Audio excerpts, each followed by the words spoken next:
So Live just streaming is on. okay, cool. So just remember to always start it every hour. Like you just stop and start. Okay. Like if you go to that YouTube window.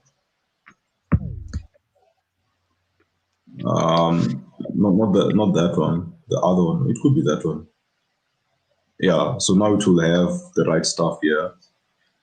Mm. Cool. Yeah. But this one, if it detects after 30 seconds that there's nothing happening, it's not good. So that one you can click stop and start. As long as you do stop and start in less than 30 seconds, then it will keep on going. Oh, okay. Cool. All right. Cool. You can get reading. So Kuri, so I'm not sure if you survived. Malibu, Okay. sorry, I just have to ask, kind of Malibu, where, yeah.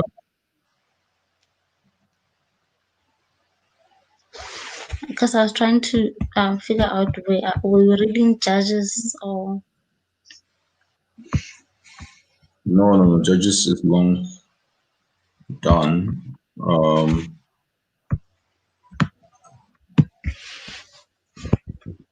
Okay.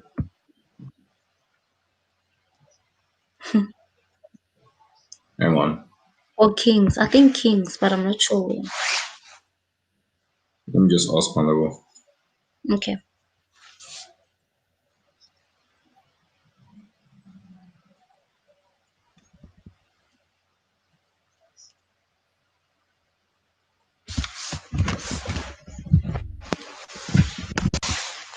The Kuri is still struggling.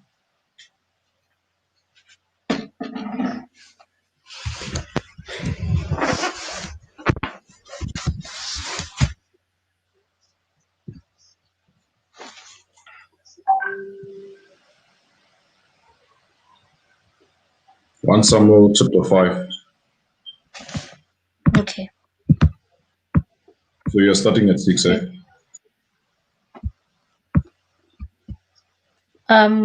Yes, I'm the one that's reading now. I think according to the schedule. Yeah, you're reading chapter 6. Okay. Starting chapter 6.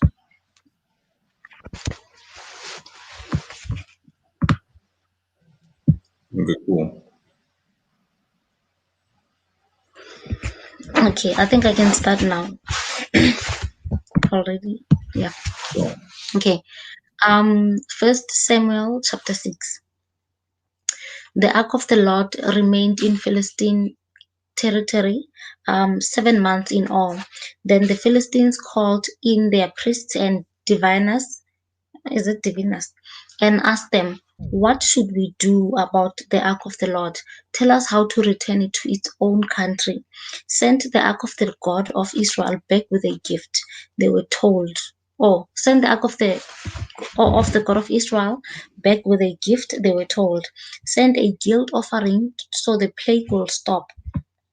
Then if you are healed, you will know it was his hand that caused the plague. What sort of guilt offering should we send? They asked. And they were told, since the plague has struck both you and your 5 rulers, make 5 gold tumors and 5 gold rats, just like those that have ravished your land. Make those things to show honor to the God of Israel. Perhaps then he will stop afflicting you. Your gods, he will stop afflicting you, your gods, and your land. Don't be stubborn and rebellious as Pharaoh and the Egyptians were. By the time God was finished with them, they were eager to let Israel go. Now build a new cart and find 2 cows that have just given birth to calves. Make sure the cows have never been yoked to a cart. Hitch the cows to the cart, but shut their calves away from them in a pen. Put the ark of the Lord on the cart and beside it place a chest containing the gold reds and gold tumors you are sending as a guilt offering. Then let the cows go wherever they want. If they cross the border of our land and go to Beth Shemesh, we will know it was the Lord who brought this great disaster upon us. If they don't, we will know it was not his hand that caused the plague. It came simply by chance. So these instructions were carried out. 2 cows were hitched to the cart, and their newborn calves were shut up in a pen. Then the ark of the Lord and the chest containing the gold wreath and gold tumors were placed on the cart. And sure enough, without veering off in other directions, the cows went straight along the road toward Beth Shemesh, lowing as they went. The Philistine rulers followed them as far as the border of Beth Shemesh. The people of Beth Shemesh were harvesting wheat in the valley, and when they saw the ark, they were overjoyed. The cart came into the field of a man named Joshua and stopped beside a large rock. So the people broke up the wood of the cart for a fire and killed the cows and sacrificed them to the Lord as a burnt offering. Several men of the tribe of Levi lifted the ark of the Lord and the chest containing the gold wreath and gold tumors from the cart and placed them on the large rock. Many sacrifices and burnt offerings were offered to the Lord that day by the people of Beth Shemesh. The 5 Philistine rulers watched all this and then returned to Ekron that same day. Um,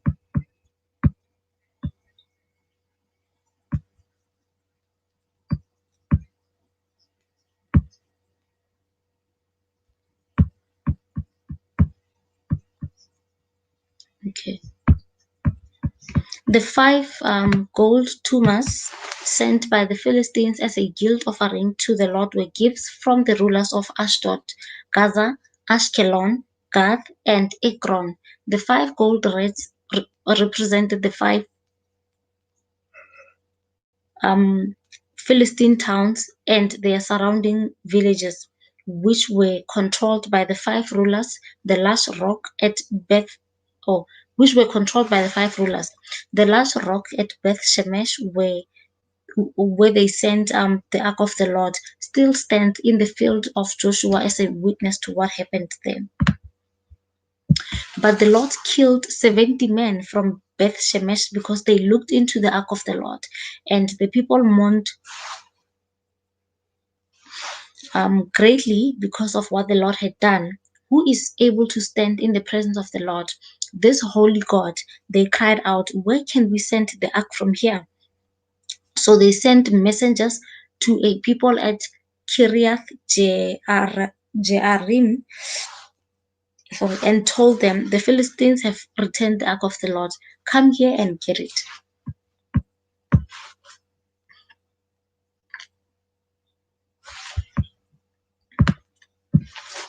So the men of Jearim came to get the ark of the Lord. They took it to the hillside home of Abinadab and ordained Eleazar his son to be in charge of it. The ark remained in Kiriath Jearim for a long time, 20 years in all. During that time, all Israel mourned because it seemed the Lord had abandoned them. Then Samuel said to all the people of Israel, if you want to return to the Lord with all your hearts, get rid of your foreign gods and your images of Ashtoreth. Turn your hearts to the Lord and obey him alone. Then he will rescue you from the Philistines. So the Israelites got rid of their images of Baal and Ashtoreth and worshipped only the Lord. Then Samuel told them, gather all of Israel to Mizpah, and I will pray to the Lord for you. So they gathered at Mizpah, and in a great ceremony drew water from a well and poured it out before the Lord. They also went without food a day and confessed that they had sinned against the Lord. It was at Mizpah that Samuel became Israel's judge. When the Philistine rulers heard that Israel had gathered at Mizpah, they mobilized their army and advanced. The Israelites were badly frightened when they learned that um, that the Philistines were approaching. Don't stop pleading with the Lord our God to save us from the Philistines, they begged Samuel. So Samuel took a young lamb and offered it to the Lord as a whole burnt offering. He pleaded with the Lord to help Israel, and the Lord answered him. Just as Samuel was sacrificing the burnt offering, the Philistines arrived to attack Israel. But the Lord spoke with a mighty voice of thunder from heaven that day, and the Philistines were thrown into such confusion that the Israelites defeated them. The men of Israel chased them from Mizpah to a place below Bethkar, slaughtering them all along the way. Samuel then took a large stone and placed it between the towns of Mizpah and Jeshana.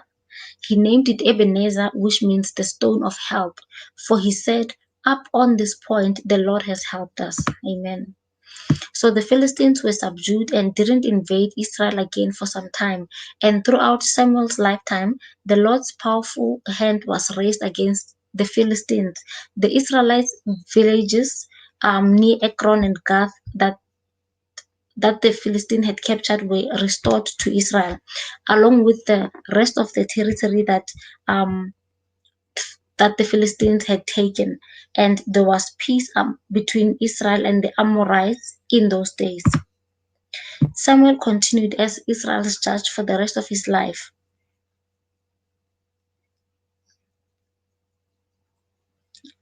Each year he traveled around, setting up his court first at Bethel, then at Gilgal, then at Mizpah. He judged the people of then at Mizpah. He judged the people of Israel at each of these places. Then he would return to his home at Ramah, and he would hear cases there too. And Samuel built an altar to the Lord at Ramah.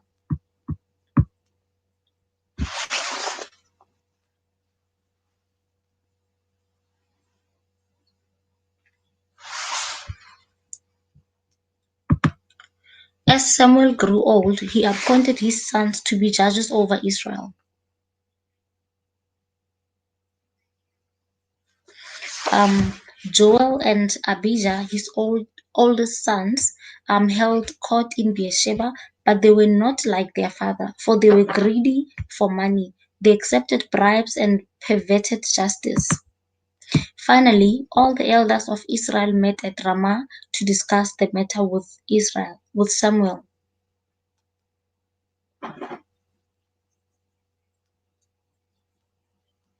"Look," they told him, "you are now old and your sons are not like you. Give us a king to judge us like all the other nations have." Samuel was displeased with their request and went to the Lord for guidance. Do everything they say to you," the Lord replied, "for they are rejecting me, not you. They don't want me to be their king any longer. Ever since I brought them from Egypt, they have continually abandoned me and followed other gods, and now they are giving you the same treatment. Do as they ask, but solemnly warn them about the way a king will reign over them." So Samuel passed on the Lord's warning to the people who were asking him for a king. "This is how a king will reign over you," Samuel said. "The king will draft your sons and assign them to his chariots and his charioteers, making them run before his chariots making them run before his chariots. Some will be generals and captains in his army. Some will be forced to plow in his fields and harvest his crops. And some will make his weapons and chariots equipment. The king will take your daughters from you and force them to cook and bake and make perfumes for him. He will take away the best of your fields and vineyards and olive groves and give them to his own officials. He will take a tenth of your grain and your grape harvest and distribute it among his officers and attendants. He will make your male and female slaves and demand, he will take your male and female slaves and demand the finest of your cattle and donkeys for his own use. He will demand a tenth of your flocks and you will be his slaves. When that day comes, you will beg for relief from this king you are demanding, but then the Lord will not help you. But the people refused to listen to Samuel's warning. "Even so, we still want a king," they said. We want to be like the nations around us. Our king will judge us and lead us into battle. So Samuel repeated to the Lord what the people had said, and the Lord replied, "Do as they say and give him a king."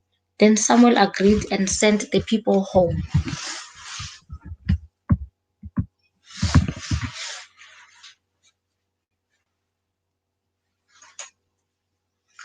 Samuel 9. Um, there was a wealthy, influential man named Kish from the tribe of Benjamin. He was the son of Abiel, son of Zerah, son of Bechorath, son of Aphia, of the tribe of Benjamin. His son Saul was the most handsome man in Israel, head and shoulders taller than anyone else in the land. One day, Kish's donkeys strayed away, and he told Saul, "Take a servant with you and go look for the donkeys." So Saul took one of the servants and traveled through the hill country of Ephraim. Then the land, oh, the hill country of Ephraim, the land of Shalisha, the Shahalim area, and the entire land of Benjamin, but they couldn't find the donkeys anywhere. Finally, they entered the region of Zuph, and Saul said to his servant, "Let's go home. By now, my father will be more worried about us than about the donkeys." But the servant said, "I've just thought of something. There's a man of God who lives here in this town. He is held in high honor by all the people because everything he says comes true. Let's go find him. Perhaps he can tell us which way to go." "But we don't have anything to offer him," Saul replied. "Even our food is gone. We don't have a thing to give him." "Well," the servant said, "I have one small silver piece. We can at least offer it to the man of God and see what happens." In those days, if people wanted a message from God, they would say, "Let's go and ask the seer," for prophets used to be called seers. All right, Samuel agreed. Oh, Saul agreed. "Let's try it." So they started into the town where the man of God lived. As they were climbing the hill to the town, they met some young women coming out to draw water. So Saul and his servant asked, "Is the seer here today?" "Yes," they replied.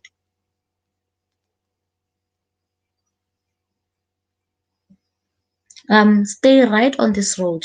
He's at the town gate. He has just arrived to take part in a public sacrifice up at the place of worship. Hurry and catch him before he goes up there to eat. The guests won't begin eating until he arrives to bless the food." So they entered the town, and as they passed through the gates, Samuel was coming out towards them to go up to the place of worship. Now the Lord had told Samuel the previous day, "About this time tomorrow I will send you a man from the land of Benjamin. Anoint him to be the leader of my people, Israel. He will rescue them from the Philistines, for I have looked down on my people in mercy and have heard their cry." When Samuel saw Saul, the Lord said, "That is the man I told you about. He will rule my people." Just as Saul approached Samuel at the gateway and asked, "Can you please tell me where the seer's house is?" "I am the seer," Samuel replied. "Go up to the place of worship ahead of me. We will eat there together, and in the morning I'll tell you what you want to know and send you on your way. And don't worry about those donkeys that were lost 3 days ago, for they have been found. I am here to tell you that you and your family are the focus of all Israel's hopes." Saul replied, "But I'm only from the tribe of Benjamin, the smallest tribe in Israel, and my family is the least important of all the families of that tribe. Why are you talking like this to me?" Then Samuel brought Saul and his servant into the hall and placed them at the head of the table. At the head table. At the head of the table, okay. Honoring them above the 30 special guests. Samuel then instructed the cook to bring Saul the finest cut of meat, the piece that had been set aside for the guest of honor. So the cook brought in the meat and placed it before Saul. Go ahead and eat it, Samuel said. I was saving it for you even before I invited these others. So Saul ate with Samuel that day. When they came down from the place of worship and returned to town, Samuel took Saul up to the roof of the house and prepared a bed for him there. At daybreak the next morning, Samuel called to Saul, "Get up, it's time you were on your way." So Saul got away. Oh, sorry. So Saul got ready, and he and Samuel left the house together. When they reached the edge of town, Samuel told Saul to send his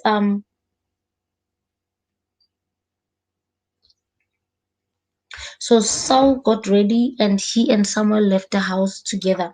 When they reached the edge of town, Samuel told Saul to send his servant on ahead.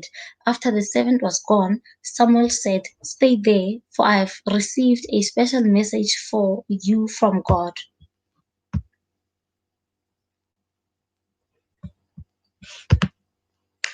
Samuel 10. Then Samuel took a flask of olive oil and poured it over Saul's head. He kissed Saul and said, "I'm doing this because the Lord has appointed you to be the ruler over Israel, his special possession. When you leave me today, you will see two men beside Rachel's tomb at Zelzah on the border of Benjamin. They will tell you that the donkeys have been found and that your father has stopped worrying about them and is now worried about you. He's asking, 'Have you seen my son?' When you get to the oak of Taboo, you will see three men coming toward you who are on their way to worship God at Bethel. One will be bringing three young goats, another will have 3 loaves of bread, and the third will be carrying a wineskin full of wine. They will greet you and offer you 2 of the loaves, which you are to accept. When you arrive at Gibeah of God, where the garrison of the Philistines is located, you'll meet a band of prophets coming down from the place of worship. They will be playing a harp, a tambourine, a flute, and a lyre. They will be prophesying. At that time, the Spirit of the Lord will come powerfully upon you, and you will prophesy with them. You will be changed into a different person. After these signs take place, do what must be done, for God is with you. Then go down to Gilgal ahead of me. I will join you there to sacrifice burnt offerings and peace offerings. You must wait for 7 days until I arrive and give you further instructions." Um, as Saul turned and started to leave, God gave him a new heart, and all Samuel's signs were fulfilled that day. When Saul and his servant arrived at Gibeah, they saw a group of prophets coming toward them. Then the Spirit of God came powerfully upon Saul, and he too began to prophesy. Sorry. When those who knew Saul heard about it, they exclaimed, "What? Is even Saul a prophet? How did the son of Kish become a prophet?" And one of those standing there said, "Can anyone become a prophet, no matter who is his father, or no matter who his father is?" So that is the origin of the saying, "Is even Saul a prophet?" Okay. When Saul had finished prophesying, he went up to the place of worship. "Where have you been?" Saul's uncle asked him and his servant. "We were looking for donkeys," Saul replied, "but we wouldn't find them. So we went to Samuel and asked him where they are." "Oh, and what did he say?" his uncle asked. He told us that the donkeys had already been found," Saul replied. But Saul didn't tell his uncle what Samuel had said about the kingdom.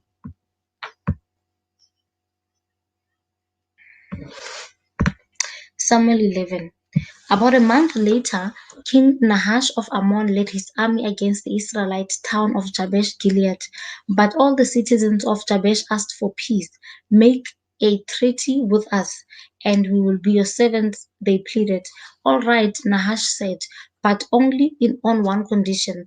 I will gouge out the right eye of every one of you as a disgrace to all Israel. Give us 7 days to send messengers throughout Israel, replied the elders of Jabesh. If no one comes to save us, we will agree to your terms. When the messengers came to Gibeah of Saul and told the people about their plight, everyone broke into tears. Saul had been plowing a field with his oxen, and when he returned to town, he asked, What's the matter? Why is everyone crying?" So they told him about the message from Jabesh. Then the Spirit of God came powerfully upon Saul, and he became very angry. He took 2 oxen and cut them into pieces, and sent the messengers to carry them throughout Israel with this message: "This is what will happen to the oxen of anyone who refuses to follow Saul and Samuel into battle." And the Lord made the people afraid of Saul's anger, and all of them came out together as one. When Saul mobilized them as Bezek, he found that there were 300,000 men from Israel and 30,000 men from Judah. So Saul sent the messengers back to Jabesh Gilead to say, "We will we will rescue you by noontime tomorrow." They, there, there was great joy throughout the town when that message arrived. The men of Jabesh then told their enemies, "Tomorrow we will come out to you, and you can do to us whatever you wish." But before dawn the next morning, Saul arrived, having divided his army into 3 detachments. He launched a surprise attack against the Ammonites and slaughtered them the whole morning. The remnant of their army was so badly scattered that no 2 of them were left together. Then the people exclaimed to Samuel, "Now where are those men who said, 'Why should Saul rule over us?' Bring them here, we will kill them." But Saul replied, "No one will be executed today, for today the Lord has rescued Israel." Then Samuel said to the people, "Come, let us all go to Gilgal to renew the kingdom." So they all went to Gilgal, and in a solemn ceremony before the Lord, they made Saul king. Then they offered peace offerings to the Lord, and Saul and all the Israelites were filled with joy.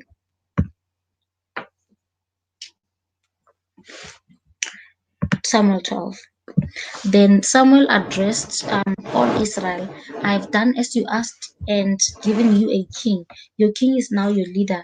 I stand here before you, an old gray-haired man, and my sons serve you. I have served as your leader from the time I was a boy to this very day. Now testify against me in the presence of the Lord and before his anointed one. Whose ox or donkey have I stolen? Have I ever cheated any of you? Have I ever oppressed you? Have I ever taken a bribe and perverted justice? Tell me, and I will make right whatever I have done wrong." "No," they replied, "you have never cheated or oppressed us, and you have never taken even a single bribe. The Lord and his anointed one are my witnesses today." Samuel declared that my hands are clean. Samuel declared that my hands are clean. "Yes, he is a witness," they replied. It was the it was the Lord who appointed Moses and Aaron. Samuel continued, "He brought your ancestors out of the land of Egypt. Now stand here quietly before the Lord as I remind you of all the great things the Lord has done for you and your ancestors." When the Israelites were in Egypt and cried out to the Lord, he sent Moses and Aaron to rescue them from Egypt to bring them into this land. But the people soon forgot about the Lord their God, so he handed them over to Sisera, the commander of Hazor's army, and also to the Philistines and to the king of Moab, who fought against them. Then they cried to the Lord again and confessed, "We have sinned by turning away from the Lord and worshipping the images of Baal and Ashtoreth. But we will worship you and you alone if you will rescue us from our enemies." Then the Lord sent Gideon, Bedan, Jephthah, and Samuel to save you, and you lived in safety. But when you were afraid of Nahash, the king of Ammon, you came to me and said that you wanted a king to reign over you, even though the Lord your God was already your king. All right, okay. All right, here is the king you have chosen. You asked for him, and the Lord has granted your request. Now, if you fear and worship the Lord and listen to his voice, and if you do not rebel against the Lord's commands, then both you and your king will show that you recognize the Lord as your God. But if you rebel against the Lord's commands and refuse to listen to him, then his hand will be as heavy upon you as it was upon your ancestors. Now stand here and see the great thing the Lord is about to do. You know that it does not rain at this time of the year during the wheat harvest. I will ask the Lord to send thunder and rain today. Then you will realize how wicked you have been in asking the Lord for a king. So Samuel called to the Lord, and the Lord sent thunder and rain that day, and all the people were terrified of the Lord and of Samuel.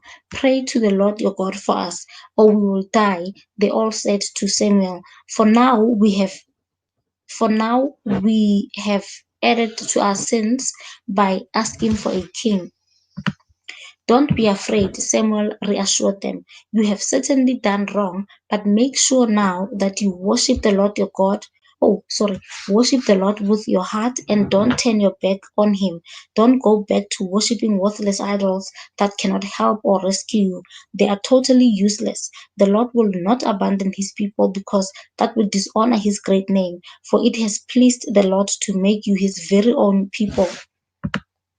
As for me, I will certainly not sin against the Lord by ending my prayers for you, and I will continue to teach you what is good and right. But be sure to fear the Lord and faithfully serve him. Think of all the wonderful things he has done for you. But if you continue to sin, you and your king will be swept away.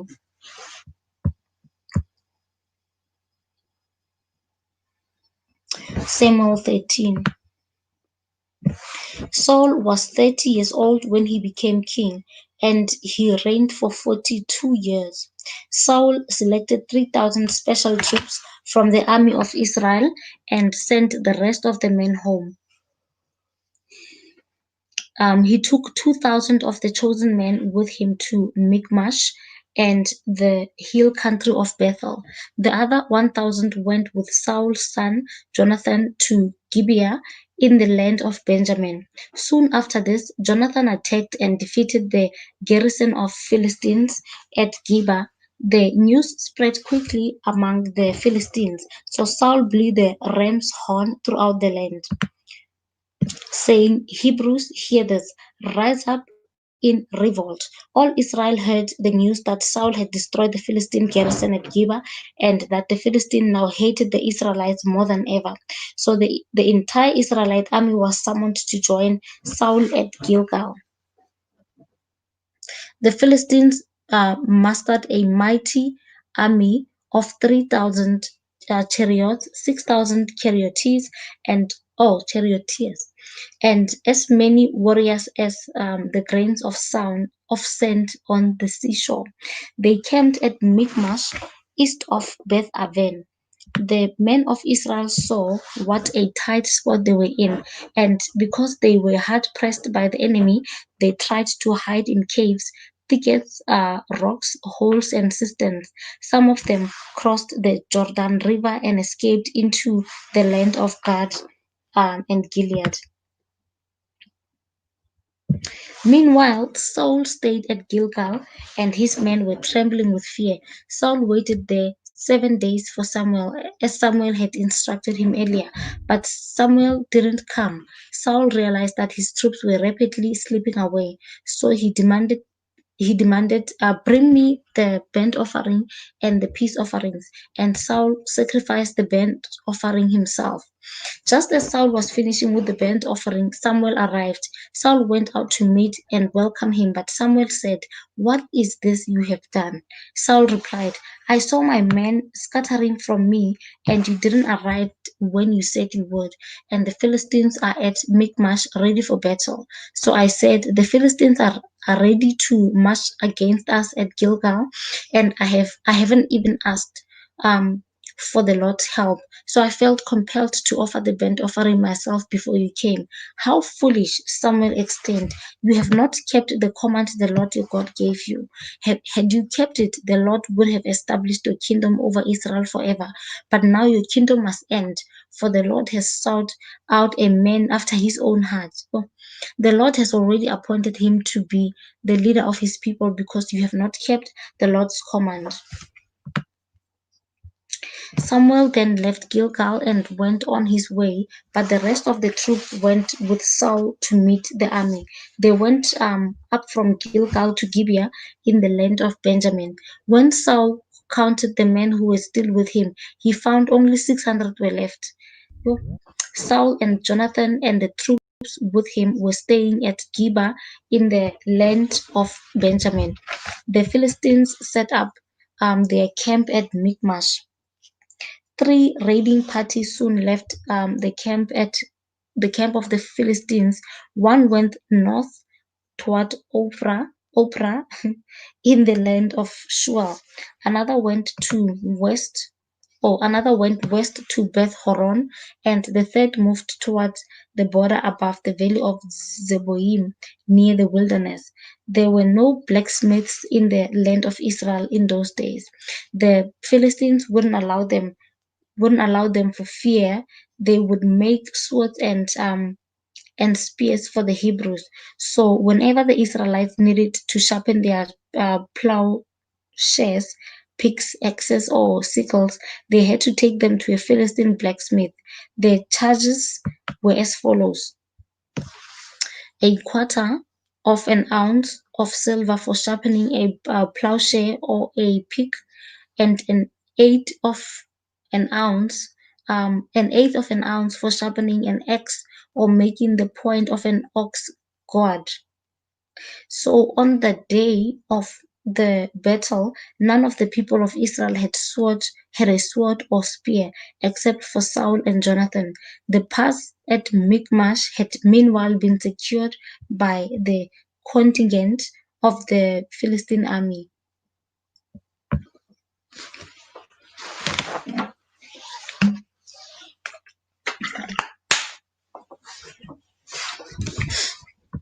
Samuel 14. One day, Jonathan said to his armor-bearer, "Come on, let's go over to where the Philistines have their outposts." But Jonathan did not tell his father what he was doing. Meanwhile, Saul and his 600 men were camped on the outskirts of Gibeah around the pomegranate tree at Migron. Among among Saul's men was Ahijah, the priest who was wearing the ephod and priestly vest. Ahijah was the son of Ichabod's brother Ahitub, son of Phinehas, son of Eli, the priest of the Lord, who had served at Shiloh. No one realized that Jonathan had left the Israelite camp to reach the Philistine outpost. Jonathan had to go down between two rocky cliffs that were called Bozez and Sene. The cliff of the north was in front of Michmash, and the one of the south was in front of Gibeah. "Let's go across the outpost of those pagans," Jonathan said to his armor-bearer. "Perhaps the Lord will help us, for nothing can hinder the Lord. He can win a battle whether he has many warriors or only a few." Amen. "Do what you think is best," the armor-bearer replied. "I am with you completely, whatever you decide." "All right then," Jonathan told him. "We will cross over and let them see us. If they say to us, 'Stay where you are or we will kill you,' then we'll stop and not go up to them. But if they say, 'Come on up and fight,' then we'll go up. That will be the Lord's sign that he will help us defeat them." When the Philistines saw them coming, they shouted, "Look, the Hebrews are crawling out of their holes." Then the men from the outpost shouted to Jonathan, "Come on up here, we will teach you a lesson." Imagine. "Come on, Climb right behind me, Jonathan said to his armor bearer, for the Lord will help us defeat them. So they climbed up using both hands and feet, and the Philistines fell before Jonathan, and his armor bearer killed those who came behind them. Sorry. Okay. They killed 20 men in all, and their bodies were scattered over about half an acre. Suddenly, panic broke out in the Philistine army, both in the camp and in the field, including even the outposts and raiding parties. And just then, an earthquake struck, and everyone was terrified. Saul's lookouts in Gibeah of Benjamin saw a strange sight. The vast army of Philistines began to melt away in every direction. Call the roll and find out who's missing, Saul ordered. And when they checked, they found that Jonathan and his armor bearer were gone. Then Saul shouted to Ahijah, bring the ephod here. For at that time, Ahijah was wearing the ephod in front of the Israelites. But while Saul was talking to the priest, the confusion in the Philistine camp grew louder and louder. So Saul said to the priest, never mind, let's get going. Then Saul and all his men rushed out to the battle and found the Philistines killing each other. There was terrible confusion everywhere.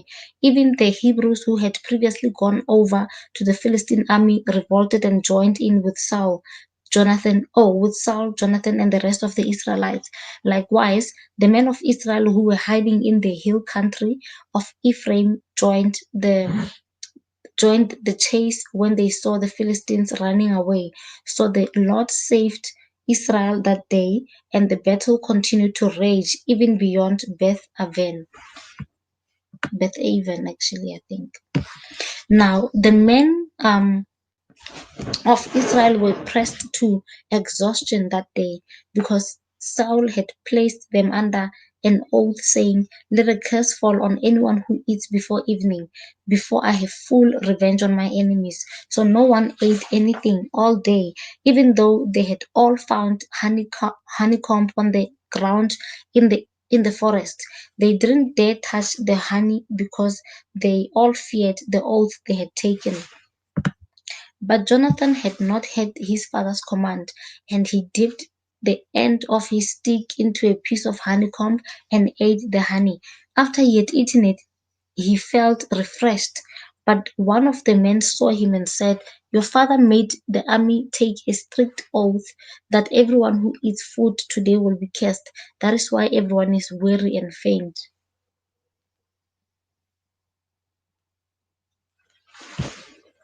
My father has made trouble for us all, Jonathan exclaimed. A command like this that only hurt us. See how refreshed I am now that I have eaten this little bit of honey. If the men had been allowed to eat freely from the food they found among our enemies, think how many more Philistines we could have killed. They chased and killed the Philistines all day from Michmash to Aijalon, growing more and more faint. That evening they rushed for the battle plunder and butchered the sheep, goats, cattle, and calves, but they ate them without draining the blood. Ish. Someone reported to Saul, look, the men are sinning against the Lord by eating meat that still has blood in it. That is very wrong, Saul said. Find a large stone and roll it over here. Then go out among the troops and tell them, bring the cattle, sheep, and goats here to me. Kill them here and drain the blood before you eat them. Do not sin against the Lord by eating meat with the blood still in it. So that night all the troops brought their animals and slaughtered them there. Then Saul built an altar to the Lord. It was the first of the altars he built to the Lord. Then Saul said, let's chase the Philistines all night and plunder them until sunrise. Let's destroy every last one of them. His men replied, We'll do whatever you think is best. But the priest said, let's ask God first. So Saul asked God, should we go after the Philistines? Will you help us defeat them? But God made no reply that day. Then Saul said to the leaders, something's wrong. I want all my army commanders to come here. We must find out what sin was committed today. I vow by the name of the Lord who rescued Israel that the sinner will surely die, even if it's my own son Jonathan. But no one would tell him what the trouble was. Then Saul said, Jonathan and I will stand over here, and all of you stand over there. And the people responded to Saul, whatever you think is best. Then Saul prayed, O Lord, God of Israel, please show us who is guilty and who is innocent. Then they cast sacred lots, and Jonathan and Saul were chosen as the guilty ones, and the people were declared innocent. Then Saul said, now cast lots again and choose between me and Jonathan. And Jonathan was shown to be the guilty one. Tell me what you have done, Saul demanded of Jonathan. I tasted a little honey, Jonathan admitted. It was only a little bit on the end of my stick. Does that deserve death? Yes, Jonathan, Saul said, you must die. May God strike me and even kill me if you do not die for this. But the people broke in and said to Saul, Jonathan has won this great victory for Israel. Should he die? Far from it. As surely as the Lord lives, not one hair on his head will be touched, for God helped him do a great deed today. So the people rescued Jonathan, and he was not put to death. Then Saul called back the army from chasing the Philistines, and the Philistines returned home. Now, when Saul had secured his grasp on Israel's throne, he fought against his enemies in every direction, against Moab, Ammon, Edom, and kings of Zobah, and the Philistines. And wherever he turned, he was victorious. He performed great deeds and conquered the Amalekites, saving Israel from all those who had plundered them. Saul's sons included Jonathan, Ishbosheth, and Malchishua. He also had two daughters, Merab, who was older, and Michal. Saul's wife was Ahinoam, the daughter of Ahimaaz. The commander of Saul's army was Abner, the son of Saul's uncle Ner, Saul's father Kish, and Abner's father. I don't know what I'm saying. The commander of Saul's army was Abner, the son of Saul's uncle Ner. Saul's father Kish and Abner's father Ner were both sons of Abiel. Oh, okay. Then the Israelites fought constantly with the Philistines throughout Saul's lifetime. So whenever Saul observed a young man who was brave enough and strong, he drafted him into his army. Amen. Amen. Okay. I just need to start the streaming.